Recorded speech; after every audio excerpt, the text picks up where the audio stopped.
जायते। जो ये गोकर्णोपाख्यान श्रीमद् भागवत का चतुर्थ एवं पंचम अध्याय,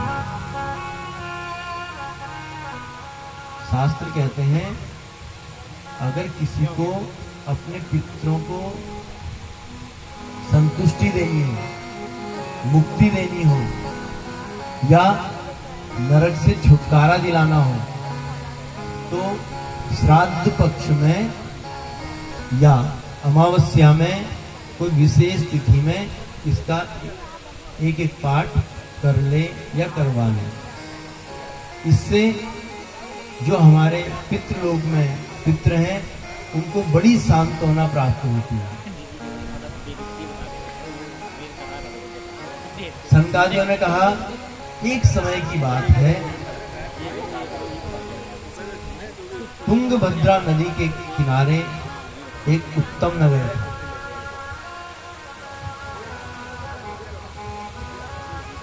वहां पर एक बहुत विद्वान जिन्हें द्वितीय एवं भास्कर ये पदवी प्राप्त है, कोई सामान्य नहीं। जो पंडित जी थे बहुत विद्वान और उस क्षेत्र के एक मानो सूर्य के समान है, जो अपने तेज से अपने ज्ञान से लोगों का भला करते थे। ऐसे श्री आत्मदेव जी, ये आत्मदेव जी बड़े निर्मल स्वभाव के, बहुत शांत हृदय, बहुत सदाचारी और बहुत भगवान के प्रेमी भक्त थे। और कहते हैं जिस तरह से ये निर्मल सदाचारी और भक्त थे, इसका उल्टा इनकी पत्नी थी। उनका नाम था श्रीमती धुंधुली।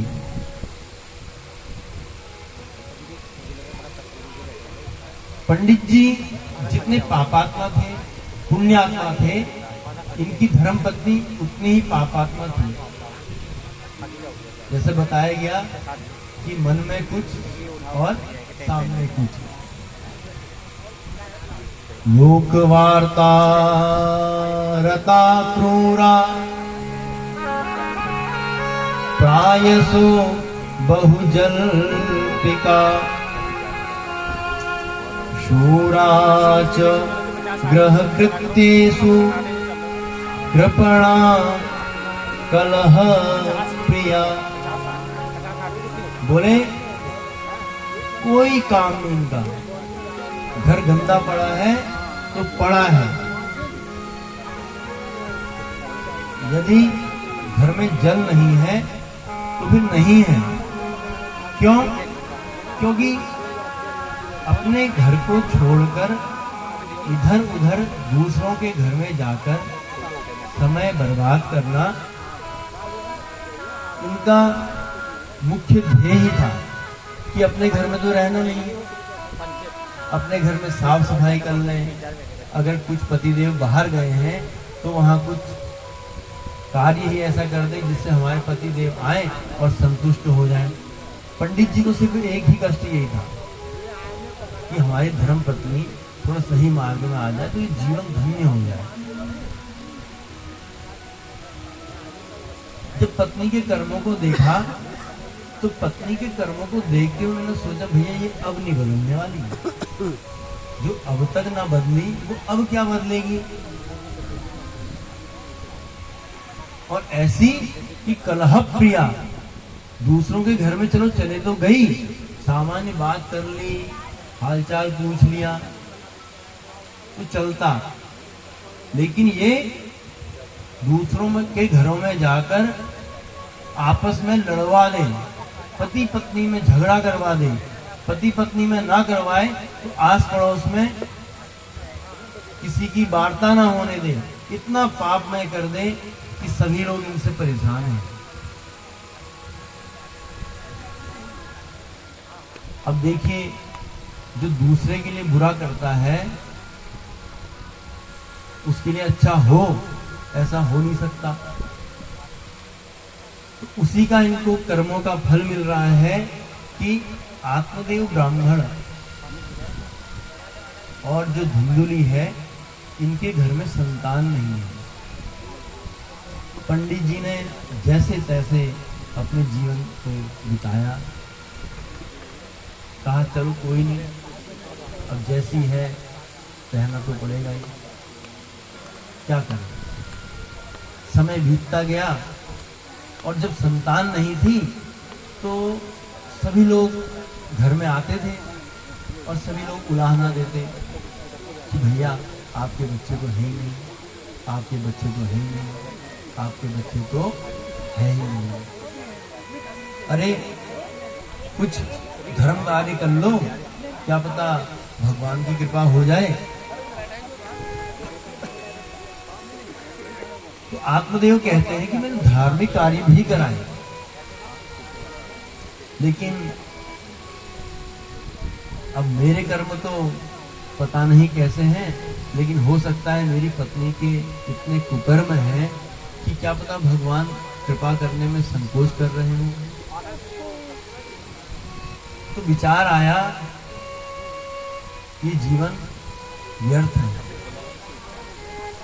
क्योंकि जो संगी हो अगर वो अच्छा हो तो जीवन यापन करने का आनंद अलग होता है, चाहे बच्चे हो या ना हो।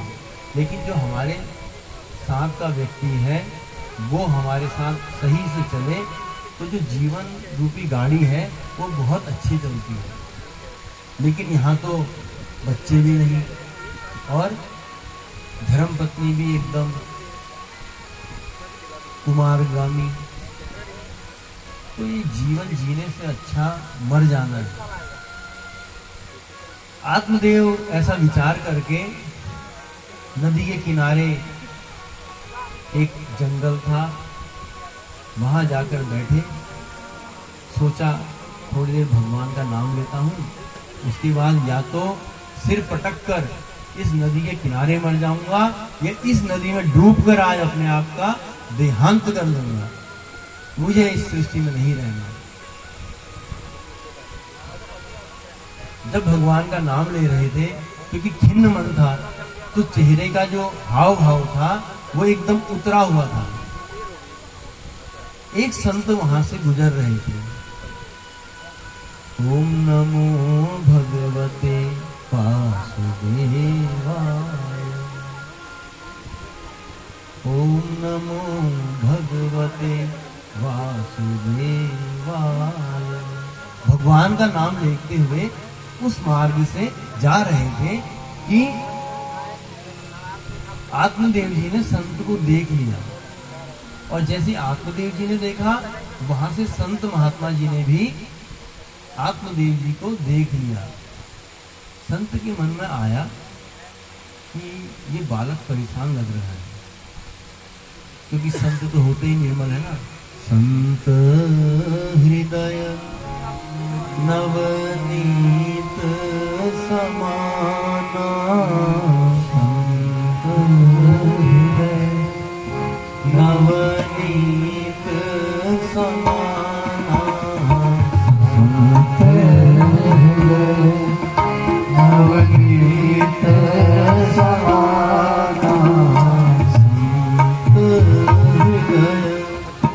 नवनीत समाना।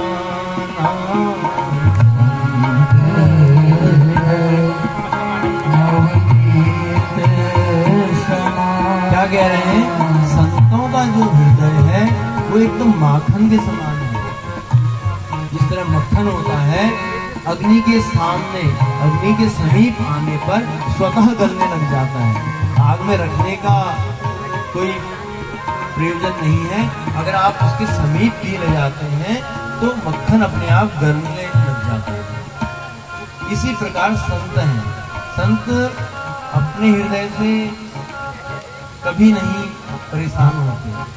जो सामने हम जैसे पापात्मा लोग हैं, हम लोग जब देखते हैं कि किस कारण परेशान है, हमारा कष्ट संत अपने हृदय में लेकर के स्वयं कष्टमय हो जाते हैं। आज आत्मदेव जी को देखकर संत महात्मा जी के मन में आया कि भैया आप इतने दुखी क्यों हैं? ऐसा क्या कारण है कि आप बिल्कुल निस्तेज हो रखे हैं? आपका तो तेज ही खत्म हो गया। कोई ऐसी बात है तो हमें बताएं, हम कुछ देखते हैं, कुछ कर दें, क्या पता आपका निवारण हो। आत्मदेव जी ने सोचा संत हैं और संत कभी व्यर्थ नहीं होते। ये बहुत अच्छा मौका मिला कि संतों की कृपा से हमने सुना, संतों की कृपा से बिगड़े हुए काम आसानी से बन जाते हैं। क्यों ना आज मैं अपने कार्य सिद्ध कर लूं। संत से आत्मदेव जी कह रहे हैं, हे मुनि, हे ऋषिवर, आपको क्या बताऊं, मेरे घर में एक गौ माता है जो कई वर्षों से रह रही है, लेकिन उसके कभी कोई बछिया बछड़ा होता ही नहीं। मैंने घर में कई बार तुलसी का पौधा लगाया कि भगवान को रोज चढ़ाऊं, तो मैं लगाता तो हूं, लेकिन वो दूसरे दिन सूख जाता है। पता नहीं मेरे घर में ऐसा क्या है, क्या अभिशाप लगा है कि मेरे घर में कोई चीज वृद्धि को जा ही नहीं रही। और कहां तक कहूं कि मेरे अपने कोई भी संतान नहीं है। क्या मैं इतना बड़ा पापी हूं? आप तो त्रिकालदर्शी हैं, कुछ देखकर बताएं, कोई राह बताएं। संत ने समझा कि अगर मैं इसको कह देता हूं तो इसको कष्ट होगा। उन्होंने कहा ना ठीक है, आप ऐसा करो, जो आप ये एक मानसिकता बना के आए हो कि मुझे मरना है, आप इसको टालें और घर जाएं। ये आत्महत्या करना कोई ज्ञानी पुरुष का लक्षण नहीं है। अगर आप कर भी देंगे तो क्या होगा? आप घर जाएं और आपके संतान हो या ना हो, लेकिन आप भक्ति में जीवन जीकर मोक्ष को प्राप्त करें। आत्मदेव जी कहते हैं, ना, मैं नहीं जाऊंगा। अब मैं आपसे मिल गया हूं, तो आप मुझे संतान का वर प्रदान जरूर करें। अगर आप ऐसा नहीं करते तो मैं यहीं पर अपने प्राण त्याग दूंगा और आपको ब्रह्म हत्या का दोष लगेगा। संतों ने समझा हम तो अच्छे फंसे, नहीं आते तो ज्यादा अच्छा था। चलो अब आ गए तो क्या करें। नमस्कार। संत महात्मा ने कहा, आ गया। एक आपको बात बताएं